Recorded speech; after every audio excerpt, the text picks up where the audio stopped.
Paper differential equation के lecture number 34 में आज हम पढ़ेंगे अचर गुणांकों वाले रैखिक अवकल समीकरण के लिए पूरक फलन CF ज्ञात करना। Finding CF for differential equation with constant coefficient. इसका एक केस जो है हमने इससे पिछले वाली क्लास में पढ़ लिया। उस केस में हमारे क्या था, सहायक समीकरण के जो रूट है, मूल है, वो सारे अलग अलग थे और रियल थे। केस सेकंड हम पढ़ रहे हैं जब सहायक समीकरण के मूल जो है पुनरावर्त हो, यानी जो इसके रूट है वो रिपीट हो, तो उस केस में हमारा जो है CF क्या होगा, ये हम इस केस में पढ़ रहे हैं।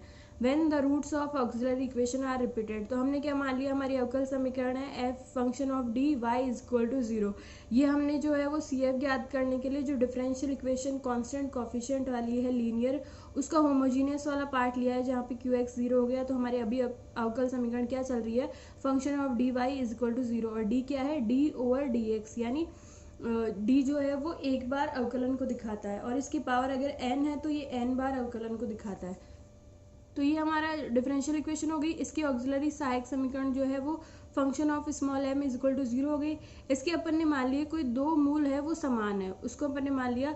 अगर यहाँ पे ये n ऑर्डर की है तो इसके n रूट होंगे, उनमें से अपन ने m1 m2 को सेम मान लिया m के इक्वल, और जो बाकी रूट है वो m3 m4 mn ये सारे अलग अलग है और ये दो रूट सेम है। तो उस केस में हमारा CF क्या होता है, y इज इक्वल्स टू, इस केस में जो है वो CF ही क्या हो जाएगा, व्यापक हल। तो इस वाली समीकरण के लिए तो हल क्या होगा, y is equals to C1x plus C2 exponential of mx plus C3 exponential of m3x plus so on Cn exponential of mnx। जो अलग अलग है रूट m3 से लेके mn तक, उनको तो हम वैसे ही लिखेंगे जैसे केस फर्स्ट में लिखा था, लेकिन जो रूट रिपीट हो रहा है m वाला, उसको हम एक्सपोनेंशियल mx, इसके साथ हम क्या लिखेंगे, C1x प्लस C2, इसको हम C1 प्लस C2x भी लिख सकते हैं। मतलब आप जो है x जो है दूसरे वाले कांस्टेंट के साथ भी ले सकते हो। तो ये क्या हो गया, जो रूट रिपीट हो रहा है उसका कोएफिशिएंट क्या होगा, C1 प्लस C2x, और बाकी जो अलग अलग है उनका केस फर्स्ट की तरह ही हो जाएगा।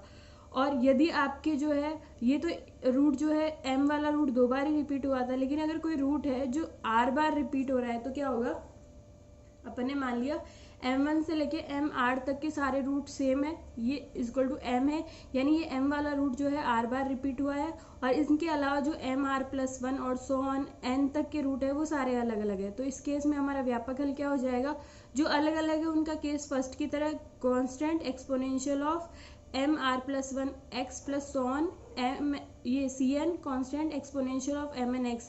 जो अलग अलग है रूट उनका केस फर्स्ट की तरह आ जाएगा, और जो रूट r बार रिपीट हुए हैं वो रूट क्या होगा, एक्सपोनेंशियल ऑफ mx, और इसके साथ कोफिशिएंट क्या आएगा, ये रूट एक बार रिपीट हुआ था, दो बार रिपीट हुआ था, तो x जो है वो डिग्री 1 तक गया था, इसकी पावर क्या है 1 तक गई थी। ये r बार रिपीट हो रहा है तो इसकी पावर कहाँ तक जाएगी, r माइनस 1 तक। इसका गुणांक क्या होगा, C1 plus C2x plus C3x square, बढ़ती बढ़ती ये कहाँ तक जाएगी, r माइनस 1 तक। दो बार रिपीट हुआ था तो x की पावर 1 थी, r बार रिपीट हो रहा है तो x की पावर r माइनस 1 तक है। ऐसे केस में इसका गुणांक क्या हो जाएगा, ये। इसको और ज़्यादा क्लियर समझने के लिए हमने इस पर एक एग्जाम्पल ले लिया। तो हमने एग्जाम्पल लिया है, अवकल समीकरण को हल कीजिए, और हमारी डिफरेंशियल इक्वेशन क्या है, dq plus 3d square plus 3d plus 1 y is equals to 0। तो सबसे पहले हमने इसके सॉल्यूशन में दी हुई डिफरेंशियल इक्वेशन को लिख लिया, dq plus 3d square plus 3d plus 1 y is equal to 0। अब इसकी ऑक्सिलरी इक्वेशन जो है सहायक समीकरण हमने बना ली, ये क्या होगी, m³ plus 3m square plus 3m plus 1 is equals to 0।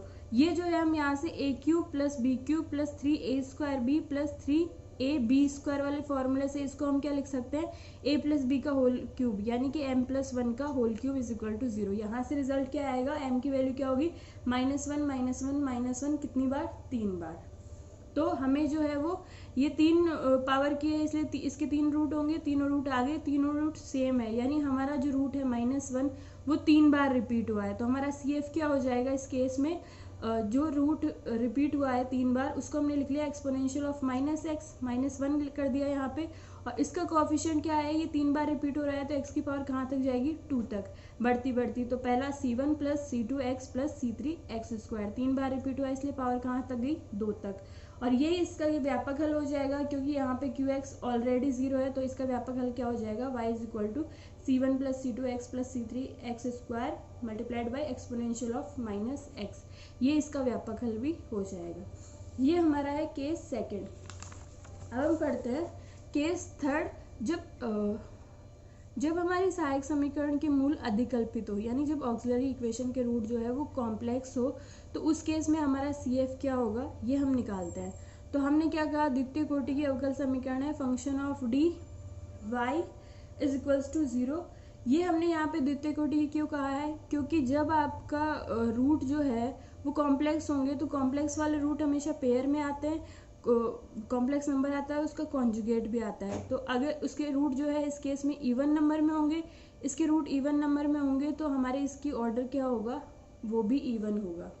तभी तो अगर इसकी पावर 4 है तभी तो आपको 4 रूट मिलेंगे, तो इसकी जो है कोटि 4 है तभी आपको 4 रूट मिलेंगे। तो यहाँ पे जो है वो कॉम्प्लेक्स है तो हमेशा रूट जो है वो इवन संख्या में होंगे, सम संख्या में होंगे, इसलिए यहाँ पे कोटि भी जो है इसकी सम लेके चलनी है अपने को। तो अपन ने क्या मान लिया, सेकंड ऑर्डर की जो है अवकल समीकरण है function of D y is equal to 0। Second order की है तो इसके 2 रूट होंगे, तो और इसकी सहायक समीकरण function of m is equal to 0 है। यहाँ पे इसके रूट अपन ने क्या मान लिए, कॉम्प्लेक्स वाला केस लेके चल रहे हैं तो इसके रूट अपन ने मान लिए, एक रूट मान लिया अल्फा प्लस आयोटा बी, और ये आया है तो इसका कॉन्जुगेट भी आएगा, इसलिए अल्फा माइनस आयोटा बी, इसके क्या हो गए, दोनों रूट हो गए। और ये आपस में कैसे हैं, कॉन्जुगेट। ये रूट क्यों आएगा, क्योंकि वास्तविक गुणांकों वाली समीकरण के जो कॉम्प्लेक्स रूट होते हैं वो हमेशा पेयर में आते हैं। पहले वो नंबर आता है फिर उसका क्या आता है उसका कॉन्जुगेट आता है। तो अल्फा प्लस आयोटा बी आया और अल्फा माइनस आयोटा बी भी यहाँ पे आया, तो हमें हमारी समीकरण के दोनों रूट मिल गए। अब हम इसका CF कैसे लिखते हैं ये देखते हैं। तो इसका CF जो कि इस वाले केस के लिए इसका जनरल सॉल्यूशन भी होगा, वो क्या होगा, y इज इक्वल टू होगा एक्सपोनेंशियल ऑफ अल्फा एक्स। जो इसका अल्फा है वो किसके साथ आ जाएगा, एक्सपोनेंशियल के साथ बाहर और जो आयोटा के साथ बीटा है वो हमारा अंदर आएगा। वो किस तरह से आएगा, a cos of beta x plus b, यहाँ पे ये बीटा नहीं होके क्या है, capital B, B sine of beta x. ये इसकी एक फॉर्म है, और सेकंड वाली फॉर्म क्या है, y is equal to C exponential of alpha x cos beta x plus D. ये इसकी सेकंड वाली फॉर्म है, जहाँ पे हमारा जो है वो सी ए क्या होगा, सी कॉस डी, और बी क्या होगा, माइनस सी साइन डी। अब ये जो रिजल्ट है वो आया किस तरह से है, इसके लिए अपन एक्सप्लेनेशन देख लेते हैं। ये एक्सप्लेनेशन एग्जाम में नहीं पूछा जाता, लेकिन हम हमारी अंडरस्टैंडिंग के लिए इसको देख रहे हैं। देखो शुरू करते हैं। यहाँ पे अल्फा प्लस माइनस आयोटा भी हमारा रूट थे, तो इनके लिए जो है वो CF क्या होगा, पहले वाले केसों के हिसाब से देखें तो y is equal to C1 exponential of alpha plus iota beta x पहला वाला root plus C2 exponential of दूसरा वाला रूट इंटू एक्स। यहाँ पे ये हो गया y इज इक्वल्स टू, इन दोनों में से हमने exponential of alpha x common ले लिया, तो अंदर क्या बचेगा, C1 exponential of iota B x plus C2 exponential of minus iota B x. अगले वाली टर्म में जो है हमने exponential of iota B x को खोल लिया, ये क्या होगा, cos beta x plus iota sine beta x, और ये क्या होगा, cos beta x minus iota sine beta x. ये हमने कर लिया। अब एक्सपोनेंशियल ऑफ अल्फा एक्स चल ही रहा है, यहाँ से कॉस बीटा एक्स कॉमन लिया तो इसके साथ क्या आएगा, C1 प्लस C2, और यहाँ से iota sine beta x common लिया तो क्या आएगा, C1 minus C2। C1 plus C2 को अपन ने कैपिटल A नाम दे दिया, क्योंकि ये कॉन्स्टेंट ही है तो हमने इसको दूसरा कॉन्स्टेंट A मान लिया। C1 माइनस C2 को आयोटा C1 माइनस C2 को अपन ने क्या मान दे दिया, B नाम दे दिया यहाँ पे। तो ये क्या हो जाएगा, साइन बीटा एक्स हो जाएगा। तो ये हमारा क्या हो गया, y is equal to exponential of alpha x a cos beta x plus b sine of beta x. ये हमारा क्या हो गया, इसका CF हो गया फर्स्ट वाली फॉर्म में। अब जो है हम इसको सेकंड वाली फॉर्म में देख लेते हैं, ये सेकंड वाली फॉर्म कैसे आई है। तो यहाँ पे ये देखो कि y इज इक्वल्स टू, ये हमारा चल ही रहा है, यहाँ पे अगर हम a की जगह c कॉस d और b की जगह माइनस c साइन d लिख दे तो ये इसकी वैल्यू भी कांस्टेंट है, a भी कांस्टेंट है, तो इसको किसी के भी इक्वल मान सकते हैं। तो a इज इक्वल टू अपन ने लिख दिया यहाँ पे c कॉस d और b इज इक्वल टू लिख दिया माइनस c साइन d। तो ये इक्वेशन क्या हो जाएगी, exponential of alpha x, a की जगह c cos d cos beta x, b की जगह minus c sine d sine beta x. तो ये क्या होगा, cos a cos b minus sine a sine b, किसका फॉर्मूला हो जाएगा, कॉस a प्लस b का। तो क्या आएगा, cos beta x plus d, c को अपन ने बाहर ले लिया, एक्सपोनेंशियल ऑफ अल्फा एक्स बाहर ही चल रहा है, तो y इक्वल टू क्या हो गया, c exponential of alpha x cos beta x plus d। तो ये CF हो गया सेकेंड वाली फॉर्म में। लेकिन जो है आपको, तो ये और ये सेम ही चीज़ है, आप अपना आंसर चाहे इस फॉर्म में लिख के आओ, CF चाहे इस फॉर्म में लिख के आओ, सेम ही चीज़ है। लेकिन मोस्टली जो है हम हमारा आंसर इस वाली फॉर्म में लिखते हैं, फर्स्ट वाली फॉर्म में। और आगे जो है इसका स्पेशल केस भी है कि अगर आपके जो है वो सहायक समीकरण के रूट पहली बात तो कॉम्प्लेक्स हो और दूसरी बात वो रिपीट भी हो रहे हो, तो उस केस में हमारा CF क्या होगा, तो यहाँ पे अपन ने क्या मान लिया, ये alpha plus minus iota beta जो है वो दो बार रिपीट हो रहा है। तो यहाँ पे हमारा जो है CF क्या हो जाएगा, y equal to exponential of alpha x a1 plus a2x cos beta x plus b1 plus b2x sine beta x. देखो फर्क क्या आया, जब ये रिपीट नहीं हो रहे थे, सिर्फ एक एक बार ही आ रहे थे, तो हमारा CF क्या था, exponential of alpha x a cos beta x plus b sign beta x. अब ये जो है वो दो बार रिपीट हुए हैं, तो a की जगह क्या आ गया a1 प्लस a2x और b की जगह क्या आ गया b1 प्लस b2x। सेम वैसा ही हो रहा है जैसा हमारा जो है रियल रूट्स के टाइम हो रहा था। जो रूट रिपीट हो रहा है उसको हम क्या लिखते हैं, a1 प्लस a2x उसके साथ लिखते हैं और b1 प्लस b2x उसके साथ लिखते हैं। तो ये हमारे जो है दोनों केस हो गए। जब हमारे रूट कॉम्प्लेक्स हो और रिपीट हो तब CF ये होगा, और जब हमारे रूट जो है रिपीट ना हो रहे हो सिर्फ कॉम्प्लेक्स हो तो आप इस फॉर्म में भी लिख सकते हो और इस फॉर्म में भी लिख सकते हो। मोस्टली जो है हम इस फॉर्म में लिखते हैं। इसको और ज़्यादा अच्छे से समझने के लिए हमने इस पर एक एग्जाम्पल ले लिया। एग्जाम्पल ये है कि निम्न अवकल समीकरण को हल कीजिए और ये अवकल समीकरण क्या है, d4 plus 8d square plus 16 into y is equals to 0। तो इसको सॉल्व करने के लिए इसके सॉल्यूशन में सबसे पहले हमने गिवन डिफरेंशियल इक्वेशन को लिख लिया। दी हुई अवकल समीकरण को हमने लिख लिया d4 plus 8d square plus 16 y is equal to 0। इसकी ऑक्सिलरी इक्वेशन बना ली सहायक समीकरण, वो क्या होगी, m की power 4 plus 8m square plus 16 is equal to 0। ये सीधा सीधा m प्लस 4 का होल स्क्वायर है, तो यहाँ से क्या आ जाएगा, इसको मैंने दो बार लिख लिया, m plus 4 m plus 4। m plus 4 को आप जो है यहाँ पे क्या लिख सकते हो, यहाँ पे थोड़ी सी एक मिनट, यहाँ पे ये थोड़ी गलती होगी लिखने में। ये क्या आएगा, m स्क्वायर प्लस 4 का होल स्क्वायर आएगा, तभी तो ये यहाँ पे क्या होगा m4। तो यहाँ पे भी क्या आ जाएगा m square plus 4 m square 4।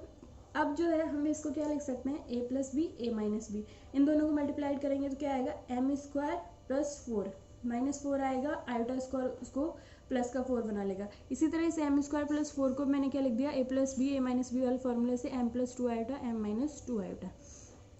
तो यहाँ पे m की वैल्यू क्या होगी, 2 आयोटा यहाँ से, 2 आयोटा यहाँ से, माइनस का 2 आयोटा यहाँ से, माइनस का 2 आयोटा यहाँ से। इसको हम इस तरफ से भी लिख सकते हैं, m equal two plus minus 2 iota plus minus 2 iota, यानी प्लस वाला 2 आयोटा दो बार है और माइनस वाला 2 आयोटा दो बार है।